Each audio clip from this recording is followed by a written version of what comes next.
Pues como siempre, muy buenas tardes a todos, gracias por venir a Tercios Viejos, muchas gracias a nuestro invitado por regresar a Tercios Viejos, que ya en alguna que otra ocasión le hemos tenido por aquí. Recuerdo que la última vez, además, me lo tuve que perder porque tuve COVID. Mira. Ese 24 de febrero que viniste a presentar el No te arrepientas, justamente fue mi primer COVID. Y es que eso, como soy multireincidente, primero me supo a poco, entonces tuve el segundo. Pero bueno, de momento hemos sobrevivido. Hemos sobrevivido a cambios políticos de la oposición, guerras en Ucrania, COVID, hemos cambiado de año.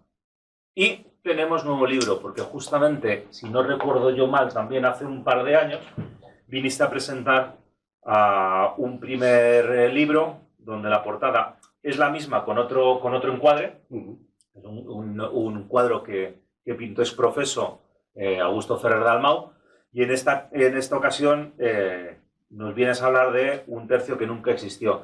Perdón, es que presentar a José Javier es un poco problemático. ¿Por qué? Porque si tengo que leer levemente el currículum, pues entonces ya hacemos la conferencia, la siguiente, y nos quedamos a merendar. Y además la mitad es mentira. O sea que... Sí, como siempre, en LinkedIn se exagera mucho. Las redes sociales es lo que tienen.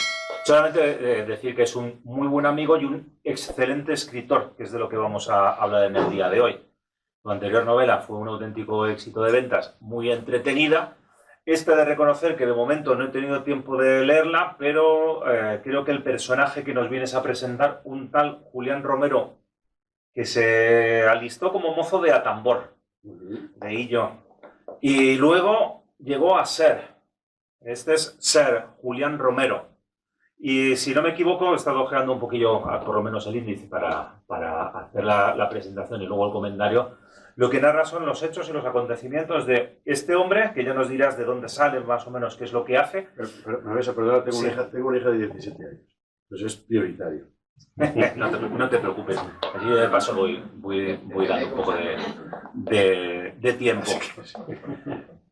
Un personaje famoso en los tercios, un gran maestre de campo, una persona de extracción humilde, porque justamente la gracia que tenían los soldados de los tercios es que todos eran de extracción humilde y se llegaba a capitán no por titulación, sino por experiencia.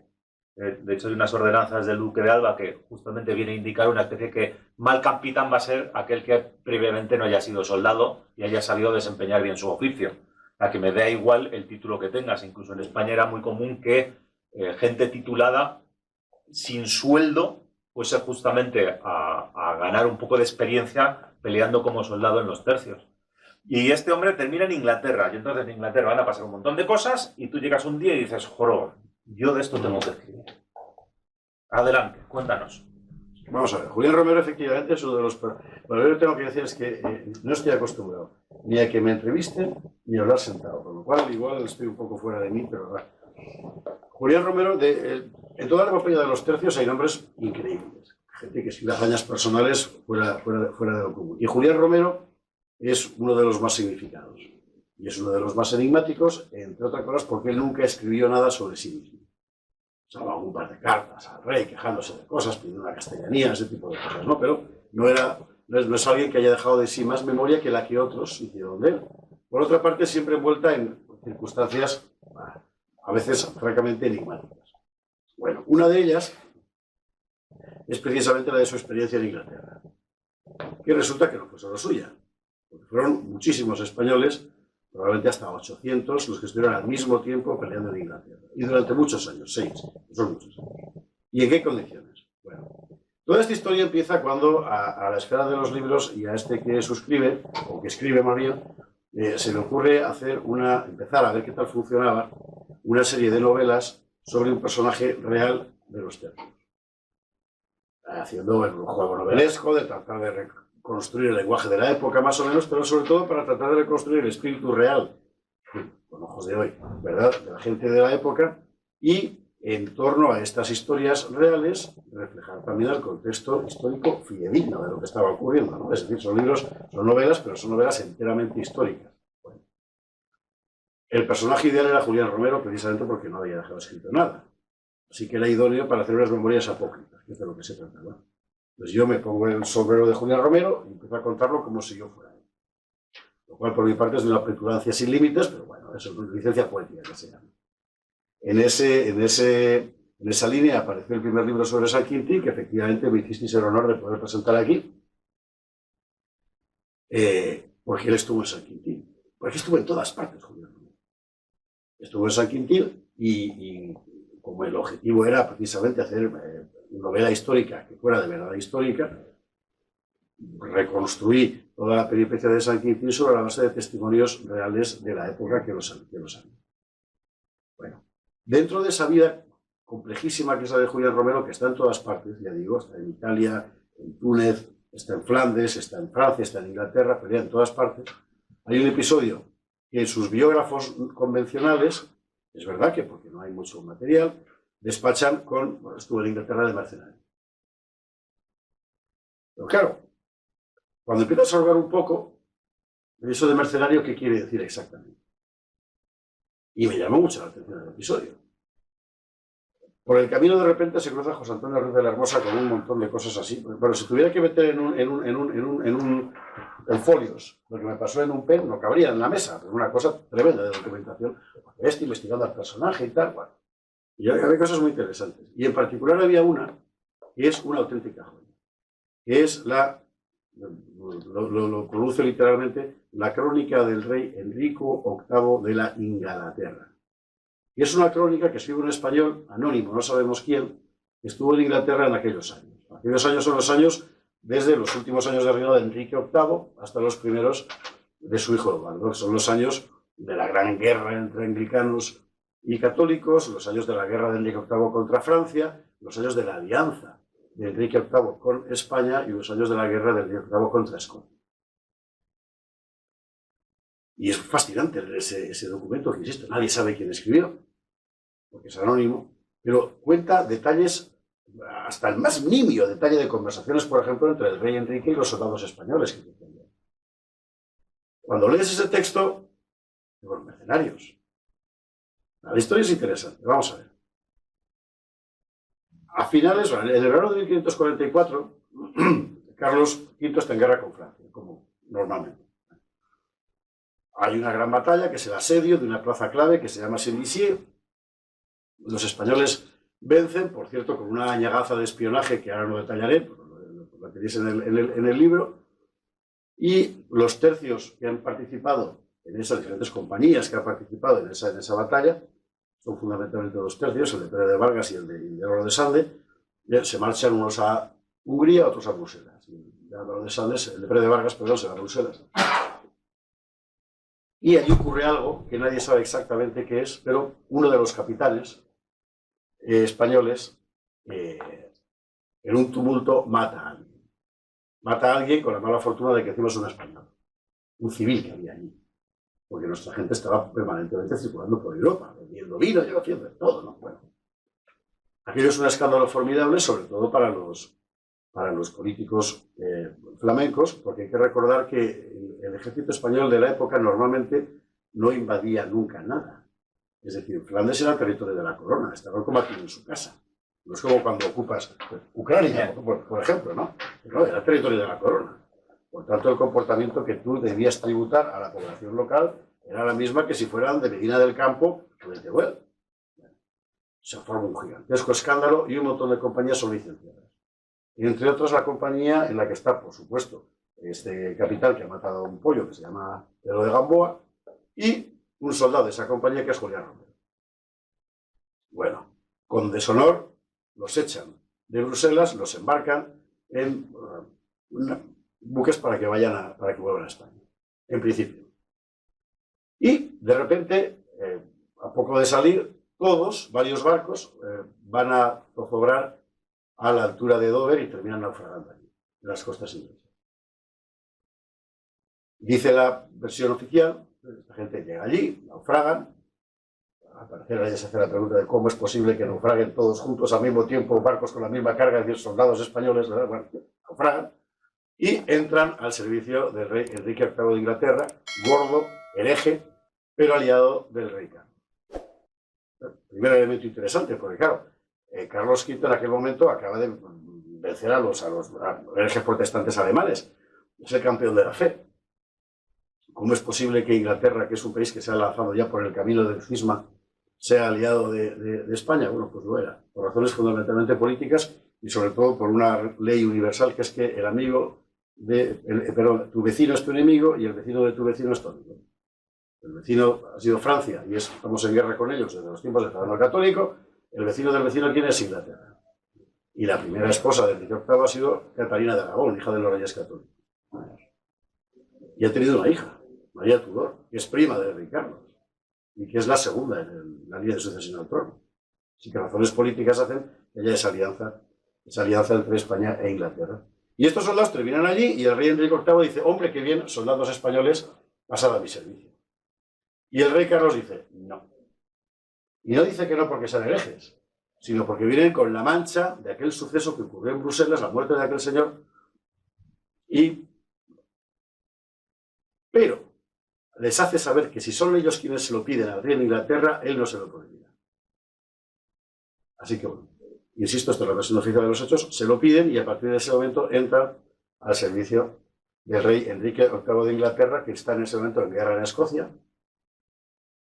Escoceses aliados de franceses. Escoceses aliados de franceses. Por lo mismo, ¿no? El vecino es el inglés, con lo cual el vecino del vecino es el aliado. Exactamente. Es una guerra muy interesante esta, pues hay que ser inglés para hacer una guerra así. Entonces, es un colegio británico. Se llama la guerra del cortejo duro. ¿En qué consistía? Consistía en que Enrique VIII quería casar a su hijo Eduardo con la hija de la reina viuda de Escocia, María de Guisa, la pequeña María, pero el Parlamento escocés no quería. Entonces, para convencerles, en lugar de mandarles flores, les mandan piqueros. Y empiezan una guerra perfectamente de locura, dejan desolado toda la zona de Edimburgo durante varios años, una guerra brutal, para convencer al Parlamento escocés de que acceda a entregar la mano de la niña. Y los escoceses, que son escoceses, que no. Bueno, y esa es la famosa guerra en la que anda metido Enrique VIII y para la que quiere españoles. Insisto en la versión oficial, nuestros mercenarios españoles, a todo esto son en aquel momento cerca de 800, con varios capitanes conocidos, Villasirga, Pedro Negro, en fin, gente muy valiosa por otra parte. Mandan ese contingente. Cuando termina la primera parte de la guerra con Escocia, pelean siempre para el rey Enrique VIII de Inglaterra contra los franceses en el asedio de Bonilla del Mar. Cuando termina Bonilla del Mar, vuelven a Escocia a pelear, en la batalla de Iquicleu, donde se cubren de gloria, hasta que finalmente, insisto en la versión oficial, Julián Romero se cansa de servir a herejes, SIC, y se mata. Esta, insisto, es la versión que sale en todas las biografías de Julián Romero, y realmente es lo que ocurrió, pero claro, a mí es que me cuadraba mal el concepto de mercenario en un capitán español, un soldado español de la época. Digo soldado porque uno era capitán. Me cuadraba mal, sobre todo cuando descubres que cuando estos españoles accidentalmente llegan allí, después de un naufragio, un singular naufragio que hace que 4 o 5 barcos, probablemente más, porque se calcula que en aquellos barcos había en torno a 150, 110 pasajeros, y los españoles que allí aparecen de repente son 700 y pico, pues calculando los barcos. O sea, no era, bueno, todos al mismo tiempo en naufragio, digo. Todavía más llamativo es que lo que encuentran allí son otros soldados españoles, que ya estaban peleando al lado del Enrique VIII de Inglaterra, y que no eran en absoluto mercenarios. Los mandaba un tipo que se llama Beltrán de la Cueva, que era nieto del Beltrán de la Cueva de la Beltraneja, Beltrán de la Cueva y Toledo, duque de Alburquerque, que venía de ser virrey de Aragón, nada menos, y que era íntimo de Carlos I. Pero no estaba allí de mercenario, lo había mandado Carlos I, al lado de Enrique VIII, porque era un signo de prestigio en aquel momento en las armas de todo el mundo contar con un contingente español. Y ese tenía sus propios capitanes, Antonio de Mora, Salablanca, otros que aparecen en el libro. Así que bueno, hemos de suponer que un contingente enorme, que de repente se hace mercenario sin que ninguno se vaya, entra a trabajar para este contingente español que ya estaba allí y al que nadie efectivamente tiene el cuajo de calificar de mercenario. Y entonces Alburquerque se va y el rey Enrique VIII elige como jefe a Pedro de Gamboa, es decir, al mismo tipo que había matado a uno en las calles de Bruselas. Y ahí empieza una serie de intrigas y aquí empieza la historia de esta gente. Y la historia de esta gente se prolonga desde febrero del 45, de 1545, que es su primera campaña en Escocia, y que es un desastre, pero no por los nuestros, que apenas intervinieron, sino por los ingleses, que eran unos envenenados. Aparece en aquel episodio una figura femenina. Real, bueno, real, vamos a ver, que la leyenda es real, se sigue contando, que se llama Lilia. Se escribe Lilian, Lilia. ¿Quién es Lilia? Nadie lo sabe. Se dice la leyenda que era una furia pelirroja que apareció de repente en medio de la batalla de Ancrumur y según iban cayendo los ingleses se acercaba a degollarlo. Hay ahora mismo en Escocia un sitio que se llama Lilia Edge y un montículo, que es la Lilia Stone, que en homenaje a esta chica, es decir, insisto, todo lo que se cuenta en la novela ocurrió realmente, ¿no? Bueno, esta mujer aparece en la batalla de Ancrumor, donde los ingleses pierden, los españoles no les toca ni un pelo, porque ni siquiera llegan a entrar. Y aquí empieza una intriga larguísima, donde vamos a ir viendo, e insisto que la referencia es ese texto anónimo real de la crónica del rey Enrique VIII, se ven envueltos en todo género de intrigas políticas, religiosas, por supuesto bélicas y de otro tipo. La historia era tan fascinante que a medida que yo iba leyendo la crónica del rey Enrique VIII de Inglaterra, a medida que iba consultando las fuentes inglesas y sobre todo escocesas, que en materia de reconstrucción de batallas son maravillosas, han hecho auténticos prodigios, iba viendo que la versión oficial no encajaba. Son mercenarios, aguantan. Es verdad que les pagaban fenomenal, es decir, el sueldo, pues para que os hagáis una idea, allí en el libro de los datos concretos, porque sí existen los datos, no los invento yo, lo cuenta la crónica del rey Enrique VIII. Para un soldado era aproximadamente el doble de lo que cobraba en Europa. Es decir, un soldado español de los que se quedaron allí iba a cobrar el doble de lo que hubiera cobrado en filas. Para un capitán podía ser hasta 3 y hasta 4 veces más. Realmente, o sea, y además les pagaban, cosa que no siempre hacía el emperador. El Enrique VIII en eso era bueno, además les pagaban bien. Bueno, el hecho es que se mantiene ahí todo este tiempo con gente que se va, con gente que viene, con gente que de repente hace cosas tan absolutamente quijotescas y españolas como el alférez Juan Pérez. El alférez Juan Pérez es un tipo que existió realmente. Juan Pérez era de los que estaba dentro del contingente español peleando contra los escoceses, contra los franceses y contra quien hiciera falta. Pero era un tipo que tenía el ánimo muy vivo. Y llega un momento en el que se cansa de servir a herejes antes que Julián Romero. Después de una serie de batallas en Escocia, se le encarga la custodia de un puesto clave, aparece algún mapa en el libro, que se llama Haddington. Y Juan Pérez resuelve, nadie sabe bien por qué, pasarse a los escoceses. De tal forma que la posición de Haddington, que mucho había costado ganar, se pasa con armas y bagajes a los escoceses y se queda a defender Haddington. ¿Por qué? Porque eran católicos.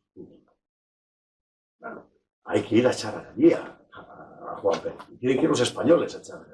Es una historia muy dramática. Que tampoco detallaré porque está dentro del libro. Bueno, después de todas estas peripecias, insisto, después de 6 años largos, 6 años durante los cuales, por ejemplo, episodio muy poco documentado, pero que yo incluyo, Carlos I ha montado una operación secreta para sacar de allí a María Tudor, porque los anglicanos la quieren matar, el partido anglicano de la corte inglesa. Los españoles terminan marchándose y Julián Romero también. Y cuando se va, es maestre de campo de los españoles allí, en Inglaterra. Antes han hecho capitán, título que la corona española le reconoce. Landlord, es decir, señor de tierras. Y Banneret, que es una dignidad superior a la de caballero que te permite pelear con tu propia bandera y con tu propia hueste, es una dignidad importante de la caballería inglesa tradicional. Claro, el tío que llega, el Julián Romero que llega a Inglaterra en aquel momento, náufrago, como os digo, en Dover, es un soldado que lleva en filas más de 10 años, porque empezó siendo un crío, con una fama terrible, chulo, pendenciero, en cuanto no sé qué, te saco la ropera, en fin, este tipo de persona. Y el que se marcha, es un tipo, o sea, el que aparece 6 años después en Flandes, es un tipo que vamos a encontrar que es amigo íntimo de Felipe II, que hace de guardaespaldas en Londres. que está en el cuartel general español cuando la batalla de San Quintín, se ha convertido en otra, se ha hecho un hombre, por decirlo de otras palabras. El duque de Alba habla muy bien de él. ¿Sí? Y tenemos un duelo. Y en el medio hay un duelo, efectivamente.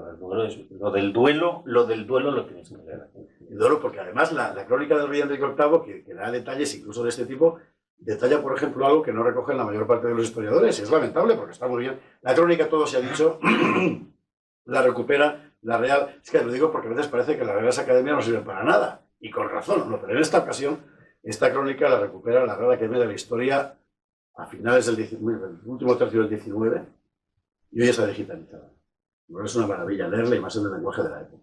Bueno, por ejemplo, los detalles del duelo aparecen aquí, ¿no? El duelo, ahora, como esto es historia, lo podéis ver en la Wikipedia, tampoco hace falta, tampoco desvelo nada. La cosa es que de todos aquellos españoles que encuentran nuestros náufragos cuando llegan a Inglaterra, cuando se va al Alburquerque, o sea, Beltrán de la Cueva, y nombran a Pedro de Gamboa como maestre, los viejos capitanes que estaban allí dicen que un rábano. Ellos tienen más mérito. Vale. No os cuento más detalles que intentan pasarse a los franceses y uno lo consigue, que es Antonio de Mora. Antonio de Mora, que era un soldado de cuajo español en prototipo, ¿no? Además, muy maravilla. Se pasa a los franceses. ¿Cómo sería la calidad del soldado español de la época para que un tipo que ha estado combatiendo a los franceses pasa, por favor? Porque eso es lo que le hacen los franceses a Antonio de Mora. Y se convierte en capitán del ejército francés. Bueno, durante la serie de Bolonia del Mar, Antonio de Mora está con los franceses y los nuestros, Boa, Romero, Villaseñor y compañía, están con los ingleses defendiendo Bolonia del Mar.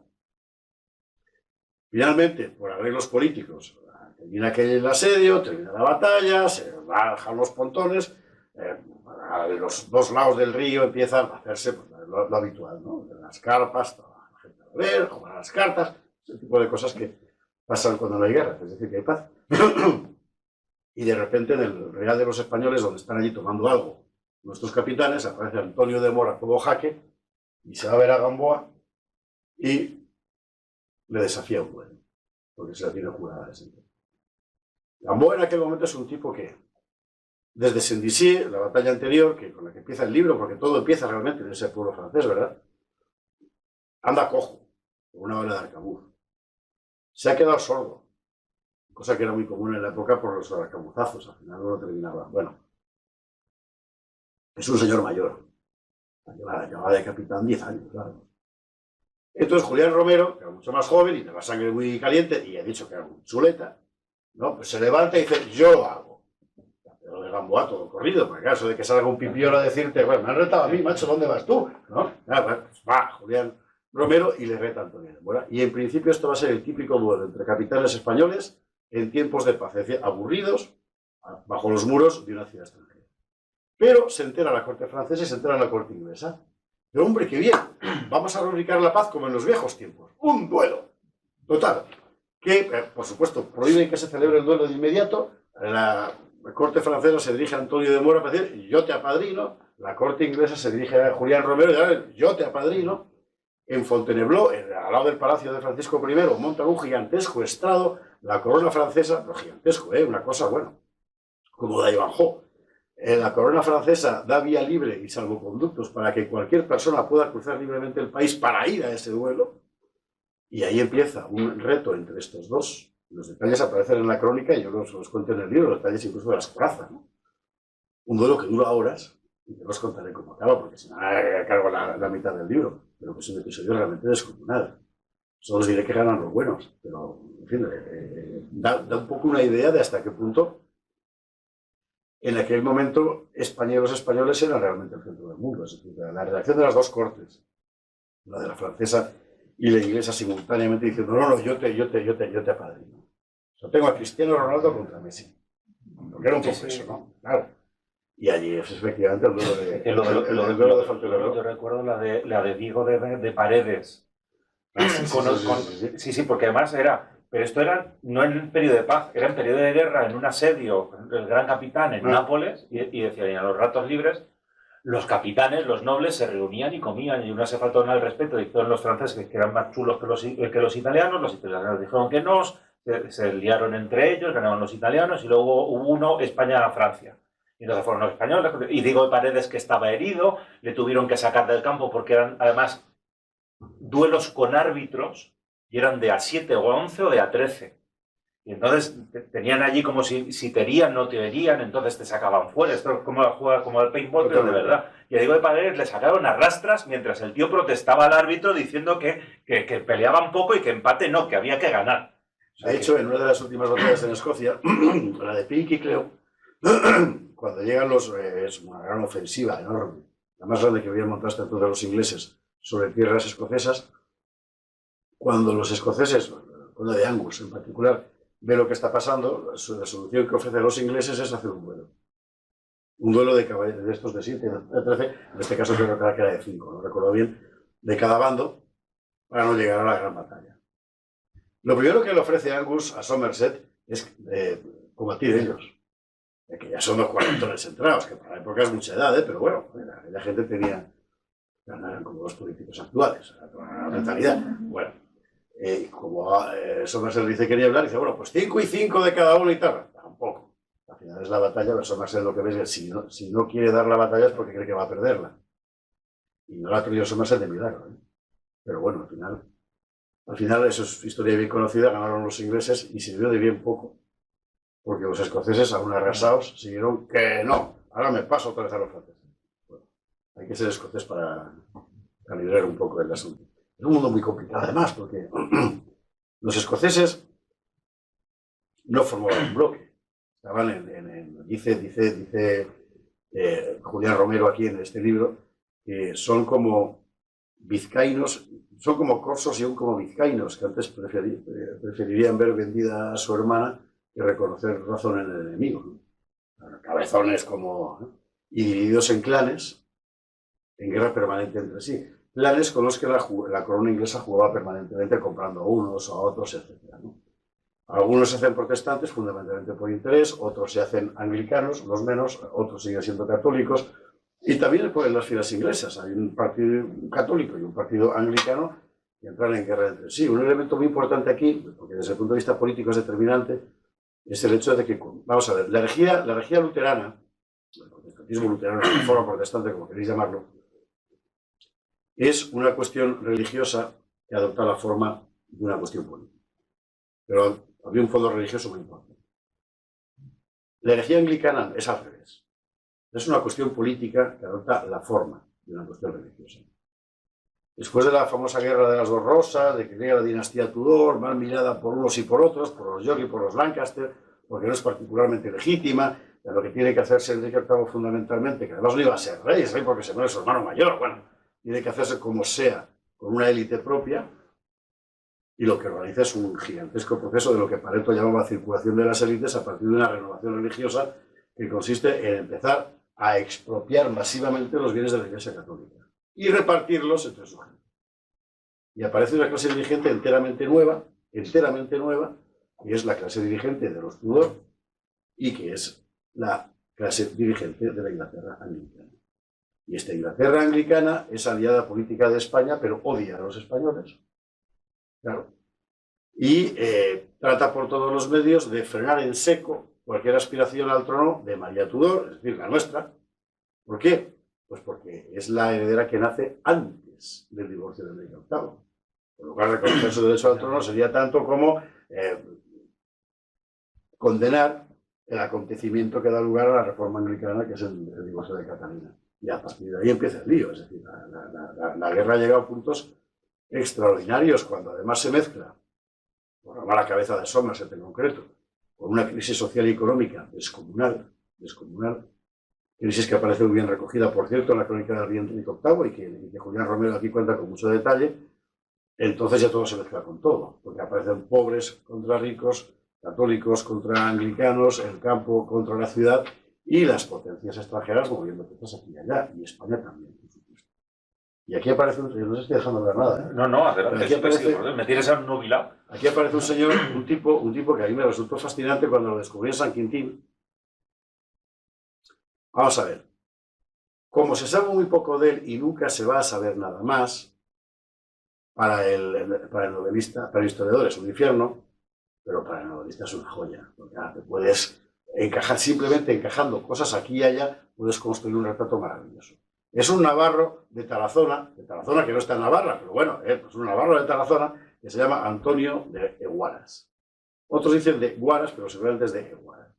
Y es un tipo que llega a Inglaterra siendo niño, seguramente con la corte que se llama Catalina de Aragón, que se cría allí, que habla inglés como un nativo, o sea, como un nativo inglés, y habla español también, por supuesto, y que teóricamente es comerciante. Bueno, teóricamente y en la práctica también, porque se dedicaba a eso. Pero aparece en todas partes al mismo tiempo. Yo estoy convencido de que Antonio de Guaras, y nadie conseguirá quitarme esa idea de la cabeza, era el centro del espionaje español en Inglaterra. Estoy absolutamente convencido. Entre otras cosas, porque muy pocos años más tarde de estos sucesos que aquí se narran, termina siendo el embajador de España en Inglaterra. Hay personajes como Bernardino de Aldana, por ejemplo, que son maravillosos, que es mucho más conocido. Era gran embajador, gran espía, gran soldado antes. De este se sabe muy poco. Pero y un tipo que era simplemente un comerciante aparece en todas partes. En la crónica del rey Enrique VIII aparece continuamente, Guaras. Y ese supuesto comerciante acaba después de embajador, huele raro. Y que aparezca simultáneamente, además, en un montón de historias en Inglaterra y en Flandes, donde aparece también de Guaras. Vamos, o sea, este debería de ser... no se me ocurre un paralelismo, pero bueno, podéis imaginaros en los tiempos de la Guerra Fría, cualquiera de las grandes cabezas que organizaban la inteligencia y la contrainteligencia para unos y para otros, ¿no? Para separar el grano de la paja, yo en el libro, al final, pongo un trabajo que fue un trabajo de chinos, pero bueno, esto fue culpa de Berenice Galaz, de la esfera de los libros, pero creo que fue una buena idea, un pequeño diccionario biográfico. Es decir, quiénes eran todos y cada uno y qué es lo que hicieron realmente. El 90% de los personajes que aparecen en el libro son reales e hicieron lo que se cuenta en el libro. Cuando lo empiezas a ver parece mentira, pero os juro que es verdad. Los personajes de la historia, aquí los tengo todos. Sí. Desde Velasco, que es un soldado español. Sí, gran canalla. William Gray, barón de Wilton. Hombre, mi gran amigo, Granvela. Sí, los dos Granvela, se requieren. Kramer, Drake, aquí tenemos de todo. Todos hicieron lo que se cuenta en el libro, y hay 3 o 4 personajes que son, esto ya es, digamos, técnica de ficción, que son imaginarios, pero que te sirven para engrasar. Porque esto es un puzzle, es decir, la historia te da unas cuantas piezas, pero te faltan otras. Entonces tienes que rellenarlas de tal forma que el resultado del cuadro parezca verosímil, que no se note cuál es verdad y cuál es mentira. Sí, y en algunas siempre te puedes inventar o sea, puedes sacar del relato histórico que efectivamente nosotros dos estamos aquí, pero no sabes exactamente qué había a la izquierda. Claro. Pero el escritor tiene que inventarse esa esquina con algo histórico del momento. Eso es. O sea, no tiene que rechinar, no tiene que estar fuera de juego. Tienes que decir, bueno, pues yo puedo imaginar que allí había otro personaje, pero el personaje lo tengo que construir con la realidad. Y si además te sirve para esos personajes, para darle más mordiente a la historia, pues mucho mejor. Por ejemplo, este lo cuento porque ya salió en la primera novela, de San Quintín. Sabemos que Julián Romero tuvo pareja en Flandes. Digo pareja porque nadie sabe si se casó o no. Pareja fijo porque tuvo 3 hijos. Nadie sabe cómo se llamaba esta mujer. Es una lástima. Yo la llamo Constance porque es un nombre que me encanta, simplemente, ¿no? Bueno, y por otra parte cuadra, ¿vale? Entonces aquí aparece cómo conoce a Constance. Fue en aquellos años seguro. Sobre todo al ver la edad de los hijos que tuvieron juntos, 3. Uno que, un chaval que murió siendo soldado. Otro que no siguió el camino de las armas, que cogió el nombre del abuelo, Pedro de Ibarrola, o sea, del padre de Julián Romero, y que se dedicó al parecer a lo mismo, que era maestro de obras. Y una hija, Juliana, quiero recordar, que fue sucesivamente viuda de 2 capitanes españoles. O sea, aquellas mujeres, de verdad. O sea, esta chica era hija, no sabemos si legítima o ilegítima, en todo caso legitimada seguro, de Julián Romero. Sí, reconocida. Claro. Hija de un tipo que había llevado esa vida, que llevó Julián Romero, se casó con un soldado que iba a llevar esa misma vida que luego es que era curioso, su padre, porque se murió se volvió a casar con otro tipo igual. En aquella época también existía lo de la mujer pública, que de repente un oficial, un capitán decía retirar y era considerada como propia. Tampoco estaba tan mal visto en aquel momento. Era sobre todo una forma de contener la promiscuidad. Los capellanes estaban muy obsesionados con esto y con casarlos. Hay una carta preciosa, me parece que es ya en tiempos de Felipe III, creo que sí, en la que se queja de que dejen de casar a los soldados españoles con sus ligues flamencos. Porque al final esas mujeres, claro, el soldado se muere y ya piden pensión. Y dejan huérfanos que piden pensión y la corona no podía más. Una carta muy interesante. En fin, bueno, digo, esta mujer, por ejemplo, existe. ¿No? Pues aquí yo invento las circunstancias en las que se pudieron conocer y lo trato de hacer de la forma más novelesca posible porque precisamente aquí te abro la posibilidad de ser novelesco. Con lo cual, bueno, luego ya el lector juzgará si es una bobada o está bien, pero eso ya no me corresponde a mí juzgarlo, ¿no? Luego Julián Romero se casó aquí con otra dama con la que tuvo una hija, que fue la que fundó el convento de las Trinitarias de Cádiz, donde estaban enterrados Cervantes. Era una vida compleja. Pero bueno, este libro abarca específicamente esa parte, desde que él llega a Inglaterra náufrago y vuelve a Flandes 6 años después, dispuesto a contraer estado con Constance, viviendo en Bruselas como un señor. Pues yo no quiero acapararle más, pero seguro que tendréis un montón de preguntas, dudas, sugerencias, peticiones, reflexiones. Bueno, mientras reflexionáis, yo tengo que hacer un homenaje a la web británica battlefieldtrust.com, porque a la hora de reconstruir escenarios bélicos han sido fundamentales. Un problema muy serio que tenía con tú lo conoces bien, con las batallas que se han sobre el terreno en Escocia, es que la orografía ha cambiado mucho. En Normandía ni te digo lo que ha cambiado la orografía, es que es irreconocible. Bueno, que también hay batallas en Normandía. Pero en Escocia cambió incluso la toponimia. Entonces tú te metías en un mapa ahora para tratar de ver dónde fue la batalla y por qué fue así, y prácticamente es imposible. Pero esta gente ha permitido reconstruir prácticamente metro a metro los campos de batalla. Pues cuando tienes que contar batallas que desde el punto de vista de la descripción son muy físicas, tienes que contar por dónde van los caballos y por qué por ese camino y no por otro, por qué se emboscan en tal sitio y no en tal otro, por qué tal carga termina frustrada, etc. Es fundamental poder ver el terreno, ¿no? Y aquí esta gente ha hecho un trabajo fantástico, aunque quedaban cosas como, por ejemplo, el reconocimiento concreto de los lugares. Por ejemplo, la batalla de Ancrum Moor en Escocia tiene lugar en torno a un lugar que se llama Capitol Hill. Nada se llama hoy Capitol Hill en Escocia. Pero sí, una granja se llama Capitol Hill. Una granja que mira tú por dónde está exactamente en el sitio, pero voy a mí se las distancias y tal, el sitio donde fue la batalla. Bueno, a partir de ahí empiezas a poder reconstruir cosas. Y en Normandía lo mismo. A los españoles en el asedio de Bonilla del Mar les encargan la defensa, o sea, la custodia de la construcción de un fuerte y luego la defensa de un fuerte que se llama San Andrés. Un poco al norte de Bolonia, un poco al sur de Calais. No queda piedra sobre piedra de ese sitio. Es imposible reconstruirlo. Primero, porque los franceses, cuando recuperaron la zona, modificaron evidentemente el mapa defensivo. Luego, porque allí, durante la Segunda Guerra Mundial, como todo el mundo sabe, cayó de todo. Y si no habéis estado en Normandía, tenéis que ir, porque es impresionante verlo. Es decir, el mundo, una orografía artificial, ¿no? Bueno, reconstruir todo eso es un trabajo maravilloso. La verdad es que es lo más bonito del libro, ¿eh? La reconstrucción. Yo recuerdo haciendo la tesis sobre las operaciones en las Asturias de posguerra, lo mismo, tener el listado militar, dárselo a un historiador asturiano y dice, mira, te he corregido la mitad de las localizaciones porque o están mal escritas o no existen o Claro. son cosas o el estilo o no se ve. Preguntas. Una pregunta. Hay autores que dicen que esos tercios españoles que combatieron con los ingleses son la base sobre la que se creó el ejército fijo británico.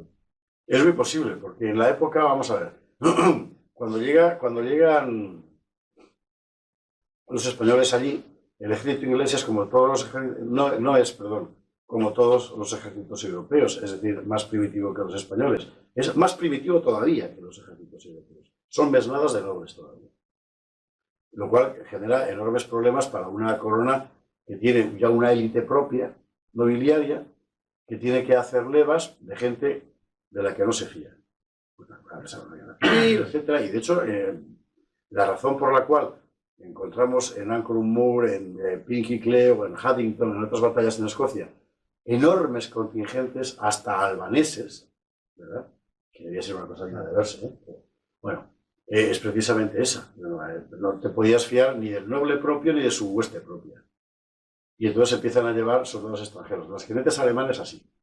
O sea, los jinetes hay en todas partes. Como sabéis, cuando las grandes batallas de los tercios efectivamente son determinantes y decisivos, pero la masa de maniobra, fundamentalmente, son campesinos alemanes, son los jinetes famosos. Y es gente que, por las circunstancias particulares de la Alemania de la época, consideraba más seguro tratar de ganarse la vida participando en una batalla donde te podían matar que quedarte en cualquier villorrio de la Sajonia donde te ibas a morir de hambre al año siguiente. Los jinetes eran eso. Y todos esos ejércitos, con los españoles incluidos, están llenos de los unidades de borgoñones, italianos, etc., ¿no? Y los españoles, en particular, les aportan una destreza técnica que no tenían. Es muy interesante ver que en todas las batallas los ingleses van todavía con los arcos largos, como aquí en la guerra de los Trastámara. Que no muy eficaces sin ninguna duda, pero bueno, hasta cierto punto, claro. Cuando la cañonería empieza a disparar un poco más distancia, los arcos largos se acabaron. En estas batallas, y hablamos de mediados del siglo XVI, todavía van con los arcos largos. Aparecen de repente unos tipos que son capaces, los españoles, que son capaces de organizar escuadrones de arcabuceros a caballo. Que aquello fue, desde el punto de vista de la historia militar, lo determinante en estas batallas. Acababan de aparecer en los campos de batalla de Alemania, de Europa, etc., las guerras de Carlos I. Dicen que los primeros fueron los de la Orden Teutónica, no lo sé.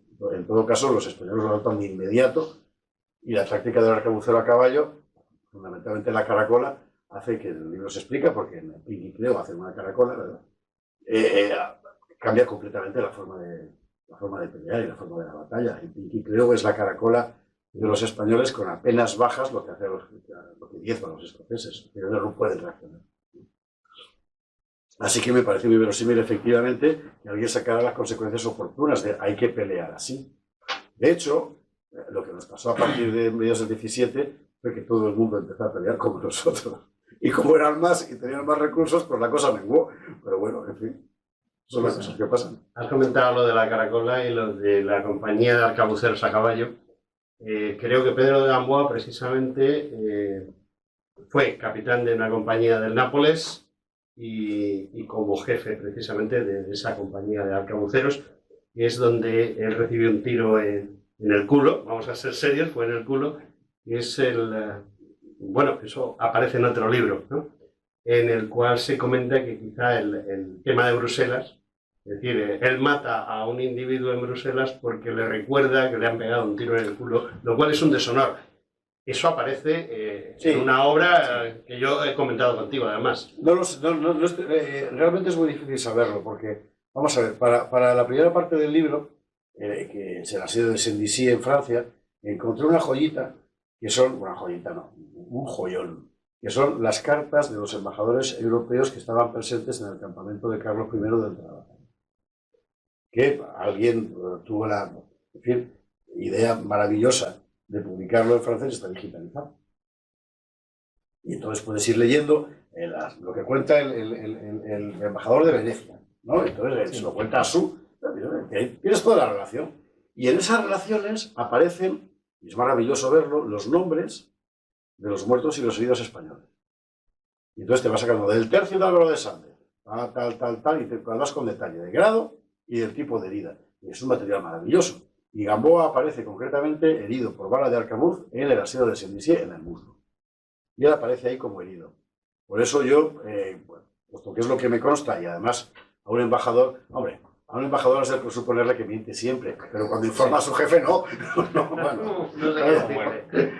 Entonces hay que presuponerle que el dato que él da es verdad, porque además aparecen dos informes diferentes de embajadores. Y es muy interesante ver el número, ¿no?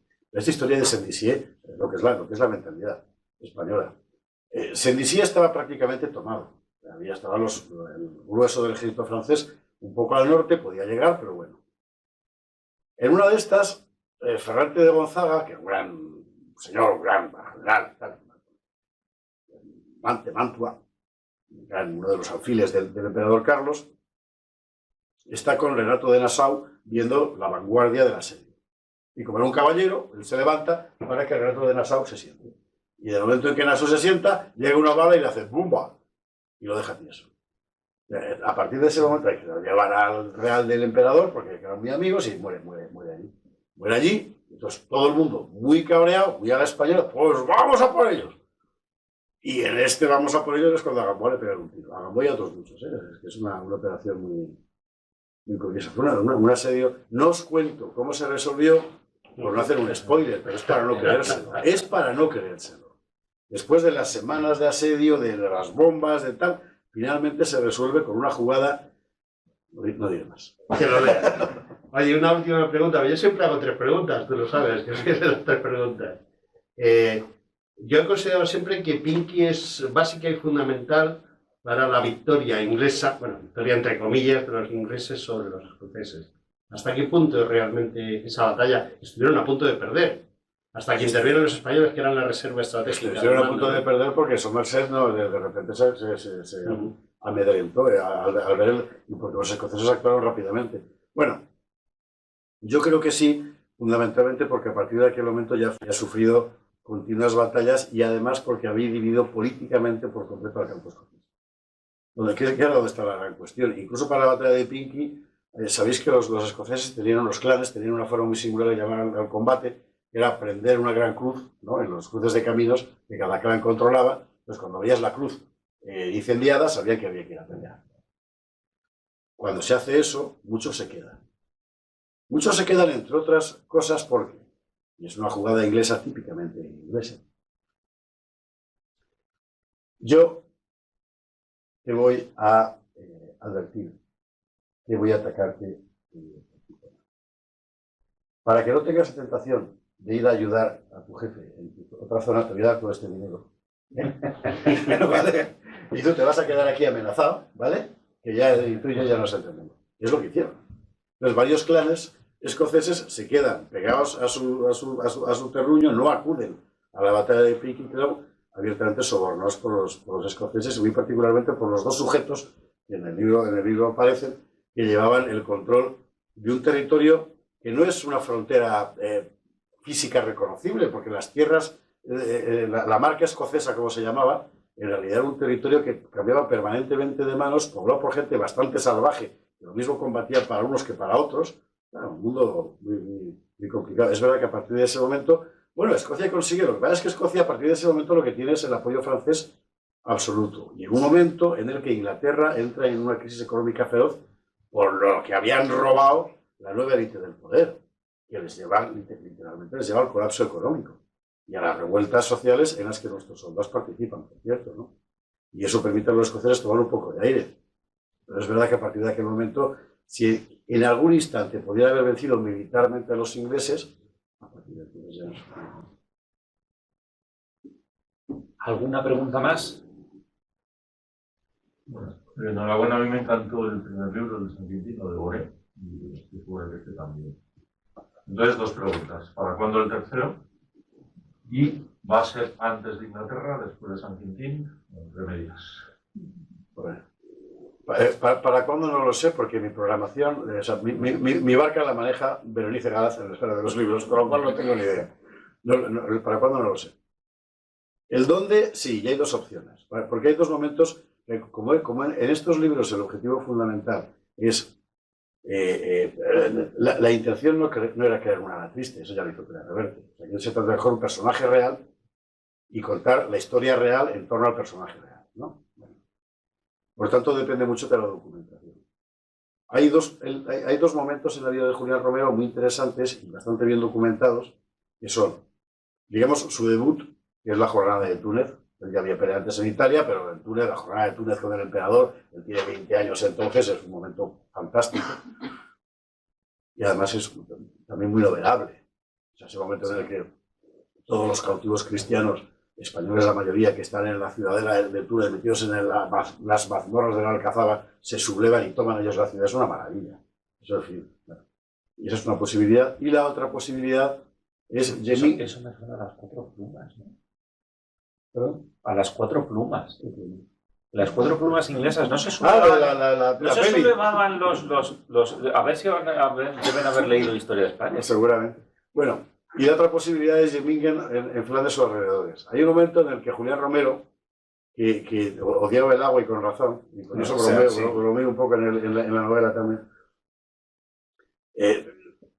tiene que hacer frente como jefe de una escuadra naval a los llamados mendigos del mar en Flandes, ¿no? Y él odiaba la mar. Y no era un jefe de guerra naval, pero era lo único que había, con lo cual tiene que salir. Y era partido por todas partes. Y lo prodigioso es que el tío, con una pierna que se le había quedado en San Quintín inmóvil, y con un brazo que tenía destrozado, consigue volver a nado a la costa. No sé cómo coño lo pudo hacer. Pero claro, es que le hunden el barco, el tío acaba y consigue a nado, en fin, medio cuerpo, porque ese es otro momento que además está bien documentado y que sería bastante bonito de narrar. Así que hay Julián Romero para rato, mientras la esfera quiera y Dios me deje, me encantaría seguir contando estas historias porque además te permite construir una historia de España que sin ser una leyenda rosa, cosa que yo siempre he detestado, va muchísimo más allá de los topicazos, ¿no? Los movimientos políticos, por ejemplo, en torno a la corte inglesa, etcétera, son de una inteligencia, de una capacidad de profundidad estratégica, digamos, ¿verdad? Grandes políticos, muy grandes políticos, y un pueblo muy, en fin, muy digno de ser tenido en cuenta. Yo tengo dicho que los tercios son el brazo armado del siglo de oro y que no se puede separar una cosa de la otra. Era esa misma España, la misma España que estaba construyendo esa maravilla cultural que irradió sobre todo el mundo, ¿no? Personalmente, yo si pudiera elegir o pudiera influir en algo, me quedaría con Túnez. Y es la segunda persona que me lo dice, mira.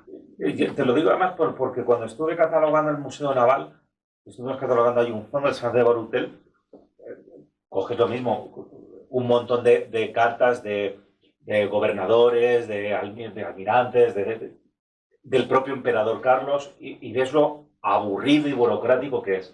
Pero la carta que le escribe el emperador Carlos a la emperatriz Isabel, narrándole la jornada de Túnez, es que ves casi hasta las sonrisas en el manuscrito. Es una auténtica maravilla. Es decir, no le notas tan feliz y tan contento después de haber conquistado aquello, que toda la documentación que puedes haber trabajado, y aquello era un fondo que te iba prácticamente, eran los 2 siglos, era el 16 y el 17 completo.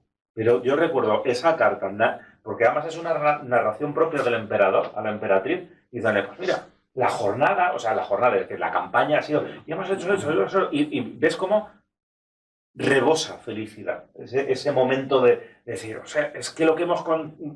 A ver, para ellos no dejan de ser, para esta gente de la época, yo entiendo que no deja de ser la conquista de la antigua Cartago, por otro lado también. Sí. Entonces, cuando eres César y también conquistas la antigua Cartago y te sientes como los escipiones, pues aquello debe ser maravilloso y estupendo. Si tienes a Julián Romero lanzando por ahí, o sea, ya sabes, o sea, tienes aquí negros para que te suministres la documentación. No te preocupes. Gracias, ¿no? Más de algún voluntario por allí seguro que también tenemos. Pues nada, José Javier, como siempre, muchísimas gracias. A ver dónde nos traes al siguiente Julián Romero. Y yo, ya que no me he podido leer el libro, pues entonces voy a ser el primero y me voy a aprovechar de que estoy aquí sentado en la mesa para pedirte que nos dediques uno, porque yo desde luego sí lo pienso leer y si es dedicado, muchísimo mejor. Y todos los aquí presentes te queremos dedicar un fortísimo aplauso. Muchas gracias.